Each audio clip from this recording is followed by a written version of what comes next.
Sa halip na magandang serbisyo, pambabastos at pangmamaliit umano natanggap na isang babaeng kumukuha ng TIN ID sa BIR Novaliches sa Quezon City. Terminated na sa trabaho ang inirereklamong empleyado. Nakatutok si Mav Gonzalez.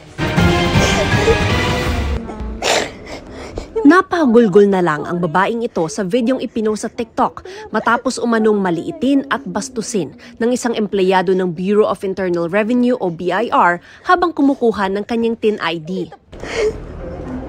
Bakit ganyan ang employee niyo?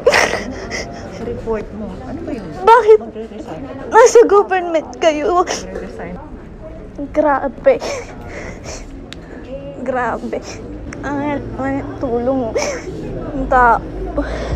Pero tayo tao dito. Kwento ni Nika Kadalin, pumunta siya sa BIR Novaliches nitong Lunes para magpagawa ng TIN ID para sa trabaho. Ilang beses na umano kasing nag-error nang subukan niya ang Online Registration and Update System o ORUS. Pero pagdating sa BIR Novaliches, nainis umano ang humarap sa kanya dahil hindi siya nag-online transaction. At nang ipaliwanag niyang nag-error ang sistema ng BIR at ipakita pang hindi ito gumagana sa kanyang cellphone, pinayuhan siyang umulit sa ibang oras o pumunta sa BIR National Office.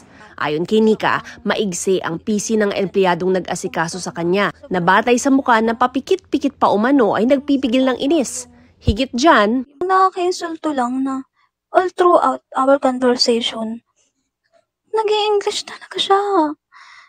Na para bang gusto niyang ipamukha sa akin na dapat ko maintindihan lahat. Sobrang impatient niya. Yung sarcasm, yung parang magmumukha ka talagang bobo. Dapat hindi ko daw maintindihan, paulit-ulit nga lang daw siya ng sinasabi. pinunan niya ang asal ng empleyado at lalo itong nagalit. Sabi ko, siguro po kayo kailangan niyo po magpahinga kasi baka po hindi po kayo ready to serve the people. Kung tumaas talaga yung boses niya, pagkakaalala ko sabi niya, wala daw akong karapatan para sabihin yun sa kanya. Ang nag-viral na pag-iyak niya, nangyari nang kamustahin siya ng isang nakasaksi sa pagtrato sa kanya. Noon na siya napaiyak sa habag sa sarili. Umalis na lang si Nika na hindi nakakakuha ng TIN ID. Sana matigil na to. Kasi imposibleng ako lang ang nakakaranas nito. Sana makuha natin yung justice. Nagain na ng reklamo si Nika sa Anti-Red Tape Authority pero wala pa raw silang tugon sa issue. Samantala, ayon sa BIR Novaliches, nag-leave na ang inireklamong empleyado mula nang mangyari ang insidente at terminated na siya sa trabaho simula November 1. Gayunpaman, inisyuhan pa rin daw ito ng show cause order para magpaliwanag. Ayon sa Republic Act No. 6713 o ang Act Establishing a Code of Conduct and Ethical Standards for Public Officials and Employees, dapat ay magpakita ng profesionalismo at dedikasyon sa trabaho at sa publiko ang mga empleyado ng gobyerno.